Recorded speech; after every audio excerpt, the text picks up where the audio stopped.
Hello and welcome everyone, it's me the Laval, also known as How to Do This, back for you with another deck profile, and this is kind of a nostalgia banger for me. Domain Monarchs. Caius the Shadow Monarchs was one of my first aces in middle school back then, and since getting back into the game and picking up its deck, I have been a real fan of this. Did like some minor changes, so I just wanted to share this update with you guys. And yeah, let's get into it.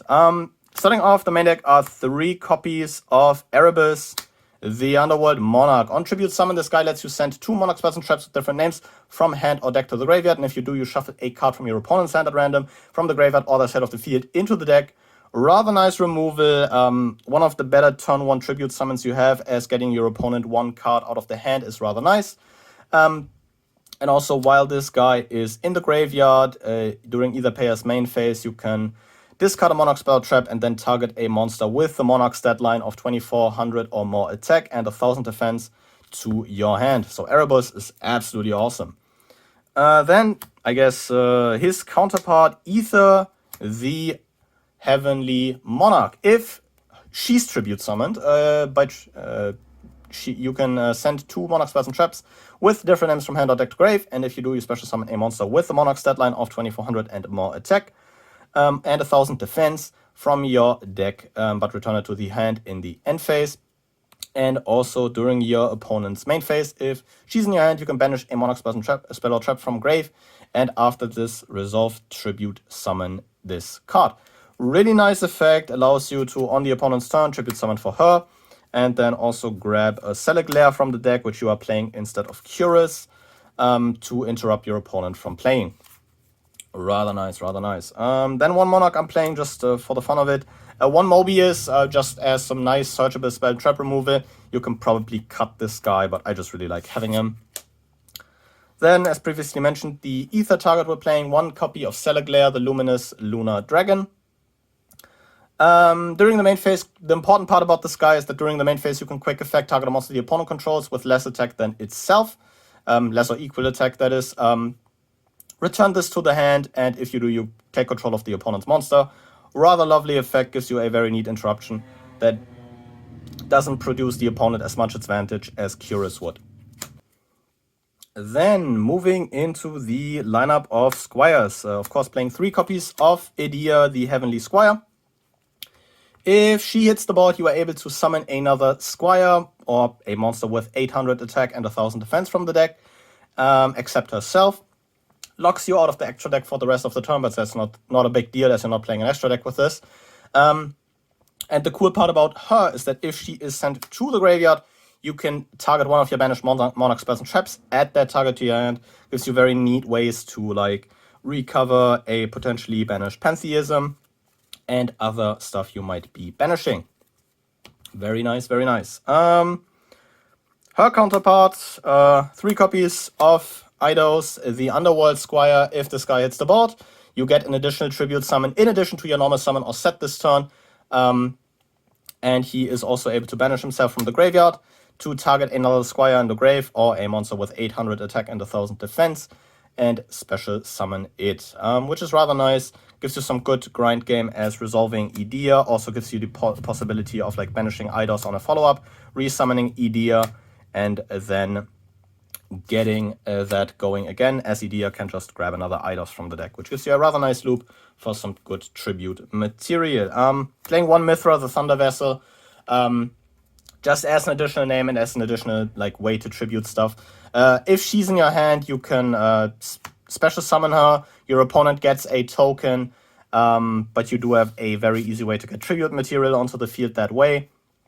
And also, if you tribute her for a tribute summon, you get an additional tribute summon that turn, which is rather nice. So yeah. And then, I guess, a consistency / other tribute fodder card. 3 copies on Uncommon Fright. This is probably the best Monarch card printed since the structure deck. Yes, this is a Pendulum monster, but if this guy is in your Pendulum scale, and you have no cards in your extra deck except other copies of Uncommon Fright, you can pop this guy to draw a card. And if this guy's in your face-up extra deck, you can special summon this guy if you have no other cards in your extra deck except like other copies of himself. And if he's summoned this way, he gets banished. So he not only gives you an additional draw, so he's basically 3 copies of Upstart Goblin. he gives you a free body essentially, and he also banishes himself after being summoned by his own effect, so he keeps your extra deck clean for your domain lock. Just an absolutely amazing card for this deck in all honesty. In terms of playing a 1-for-1 to grab Idea, a Rhoda to grab Idea, still playing the premium gold one. I would like this to be a different print, but it is what it is. Called by against hand traps, and a Terraforming to grab Domain if we, so desire or need to. Additional copies of Domain in this deck are just always appreciated. On the topic of Domain, here are 3 copies of Domain of the True Monarchs, one of the probably coolest field spell names in the entire game. While you have no cards in your extra deck, and you're the only player that controls a tribute summon monster, your opponent is not able to summon monsters from the extra deck. Just a really powerful lockdown effect that really makes this deck go. A very interesting gimmick also to make a deck based around, not playing an extra deck and then giving you the option to lock the opponent out of the extra deck. Yeah, very neat. And also this enables you to reveal a monster with a 2800 and 1000 defense in your hand, which is basically the bigger monarchs, the level 8 ones, and reduce their level by 2. So you're able to only tribute once, only need 1 tribute for your Erebus or for an Ether possibly. Also, if a tribute summon monster attacks an opponent's monster, it gains 800 during damage calc only. This is kinda neat for enabling most of your monarchs to breach that 3000 threshold, as most of these max out at 2800. So that's just neat, I guess. But in general, Domain is just a really cracked field spell that you wanna max out on. This amazing piece of consistency that got released, I think, end of... not last year, it was almost 2 years ago, damn. Time really flies. 3 copies of Pantheism of the Monarchs. This enables you to discard a Monarch spell and trap, and then draw 2 cards, which is already rather lovely. But this also has an amazing graveyard effect, as you can banish it, reveal 3 Monarch spells and traps from your deck, and your opponent will add 1 of those to your hand.